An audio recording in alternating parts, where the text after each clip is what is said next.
नहीं, आज बिहार बदलाव सभा हुई के नेतृत्व में, क्या कहना चाहिए, कौन कौन से लोग आए थे और क्या क्या बातें कही गई आम लोगों को?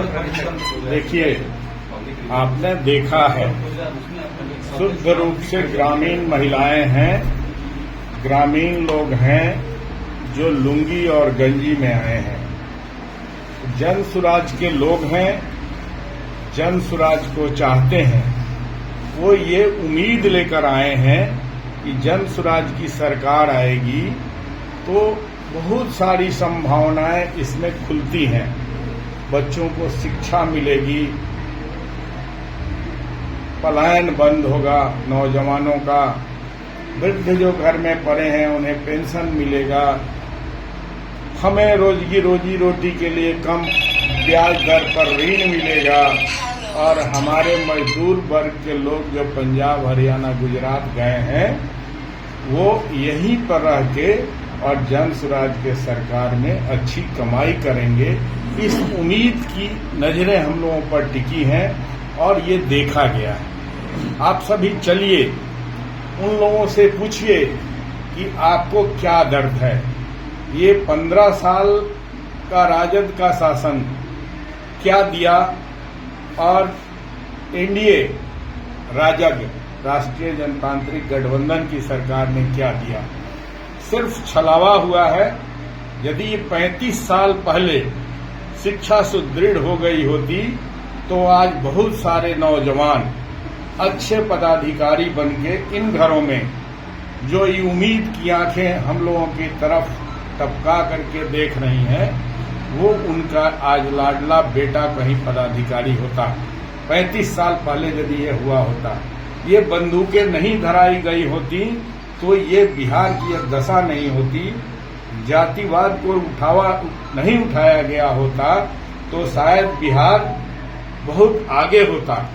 इस बार की जनता जो है वो ये उम्मीद लेकर के जन सुराज के साथ करी है कि हम जन सुराज को वोट देंगे और जन सुराज की सरकार आएगी तो हमें ये सब लाभ मिलेगा और मेरे बच्चे अच्छे विद्यालयों में पढ़ेंगे और अच्छी हमारे मर्द, हमारे देवर, हमारे भाई, हमारे भतीजा जो प्रदेश में जाकर के अपने हाथों की रोटी बना करके और खाने के पहले पूछते हैं कि पापा और मम्मी ने खा लिया क्या, तुम बेबी खा ली क्या, बच्चे सो गए क्या, और उसके बाद वो पलायन की रोटी खाते हैं। वो भी इस उम्मीद से 50 लाख बिहार के नौजवान ये इस उम्मीद के साथ हैं कि जन सुराज की सरकार नवंबर में 22 नवंबर के पहले बनेगी तो हमें बिहार में अपने बच्चों के साथ, अपने बीवी के साथ, अपने मम्मी पापा के साथ 2 जून की रोटी खाने का मौका मिलेगा। हम यहीं पर रोजगार करेंगे। सभा में इस तरह की बिहार बदलाव सभा पहली बार हुई है। इतनी बड़ी संख्या में महिलाएं और बुजुर्ग आए हैं। महिलाओं की संख्या खास करके जन सुराज में जो बिहार बदलाव सभा हुई है उसमें ज्यादा देखी जा रही। आपकी सभा में बहुत ज्यादा संख्या में महिलाएं आई हैं, क्या कारण है? देखिए, महिलाओं को एक उम्मीद जगी है। महिलाएं जन सुराज की तरफ देख रही हैं, कन्हैया सिंह को देख रही हैं कि हमने 10 साल पहले कन्हैया जी भारतीय जनता पार्टी से चुनाव लड़े थे, हमने गलत किया है और वो पुनः मैदान में है जन सुराज के साथ। तो उस 10 साल में जो हुआ है उससे बहुत निराश होकर के इस उम्मीद के साथ मेरे साथ खड़ी हैं, या यहाँ के वृद्ध और यहाँ के नौजवान मेरे साथ इसलिए खड़े हैं कि उन्हें हमसे उम्मीद है और हम आएंगे तो ये इस उम्मीद पर खड़ा उतरेंगे और सरकार में भागीदार बनेंगे।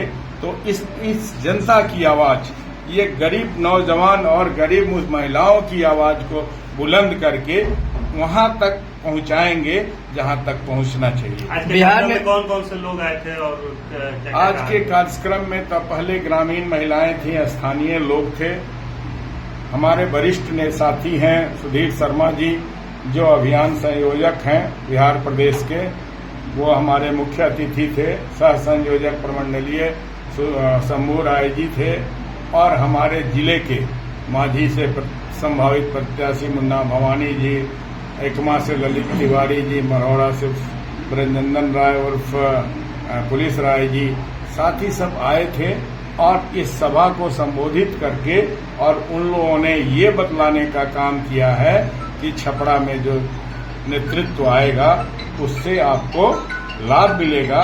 24 तारीख को प्रशांत किशोर आ रहे हैं जलालपुर में, क्या संदेश देना चाहेंगे छपरा, सारण और भी जितने जिले के निवासी हैं जो आपके कार्यकर्ता उनसे क्या कहना? प्रशांत जी को छपरा के साथ विशेष लगाव है। जब भी आते हैं खुश होकर जाते हैं। वहां हम लोग 40,000 की संख्या में उपस्थित रहेंगे। आप सबों को भी निमंत्रण देते हैं कि आप सभी आइए और उस 40,000 संख्या का भागीदार बनिए और उसके पूरे बिहार के पटल पर भेजिए कि प्रशांत जी जब जलालपुर के ग्राउंड में आए थे तो 40,000 लोगों ने उनका भाषण सुना और उनके साथ दिया।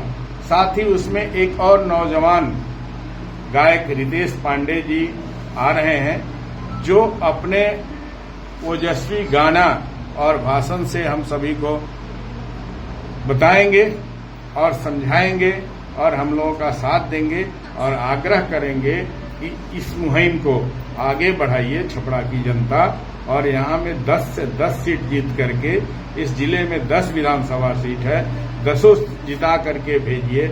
इस उम्मीद के साथ प्रशांत जी आ रहे हैं। धन्यवाद।